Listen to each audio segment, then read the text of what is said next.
Right. So air travel, yeah, it can be stressful, right? Mm. Delays, cramped seats, the whole bit. It sure can be. But have you ever stopped to think about just how stressful it is for the folks who are actually working up there at 30,000 feet? Yeah. I mean, particularly the flight attendants. Well, yeah. So today, we're going deep on this. We're going to be uncovering some of the unique challenges that flight attendants face, especially when they're serving passengers in those swanky business and first-class cabins. Right. Get ready for a whole new perspective on what goes on behind those friendly smiles. I think you're going to come away with a whole new appreciation, a new appreciation for flight attendants. Absolutely. So let's just imagine for a second, okay, you're a flight attendant. You're up in the air and you're responsible for the comfort and satisfaction of, let's say, 30, 40, even 50 passengers, Mm-hmm. all in these premium cabins, Mm-hmm. like business and first class. Yeah. What's that like? Well, it's definitely a unique experience. These passengers, they often have pretty high expectations, Yeah. and they can have, some pretty unique requests, compared to serving in economy class where things are, a little more straightforward. Right, right.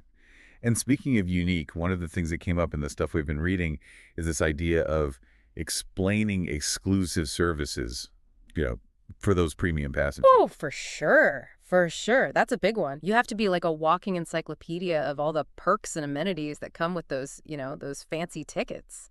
It's like you got to be ready to give like a whole PowerPoint presentation before takeoff about the lie flat seats and the premium entertainment system and all that. Almost, almost. Right.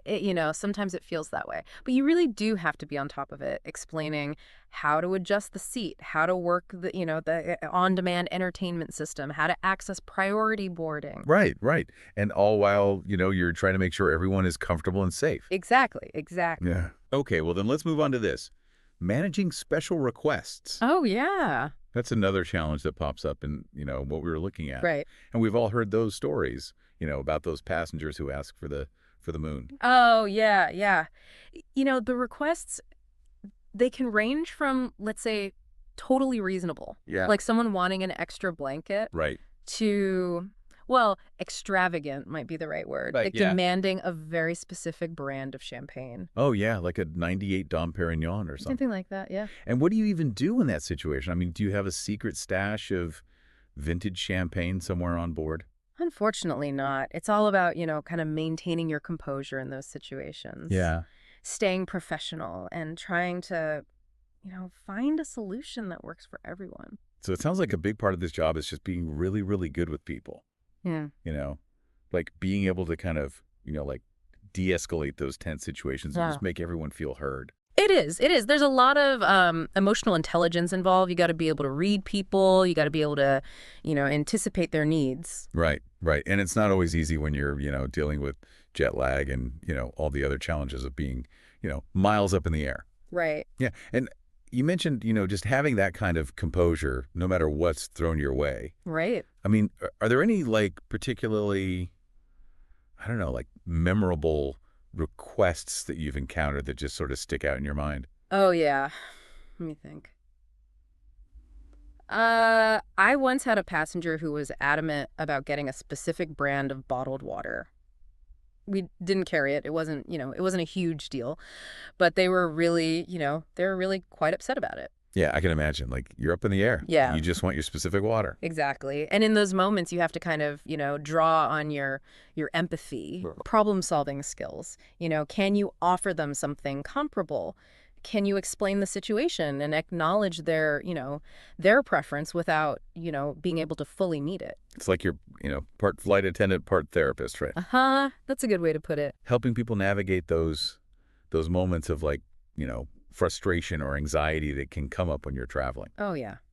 There's definitely a big human element to the job, that often I think goes unnoticed. Yeah, for sure. And so, thinking about all of this, it sounds like being a flight attendant, especially in those, business and first class cabins, takes just a really unique combination of skills and resilience. It does. It does. That's one thing, if you could, wave a magic wand and make passengers understand one thing about your job better, what would it be?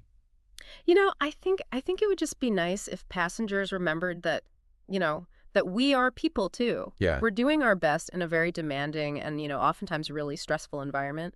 Right. So just, a little bit of kindness and understanding goes a long way. absolutely. Yeah. So next time you're lucky enough to be flying, business or first class, take a moment to really appreciate the person who's making sure you're comfortable and taking care of you. Yeah. I mean, they're doing a whole lot more than just serving drinks. Oh, absolutely.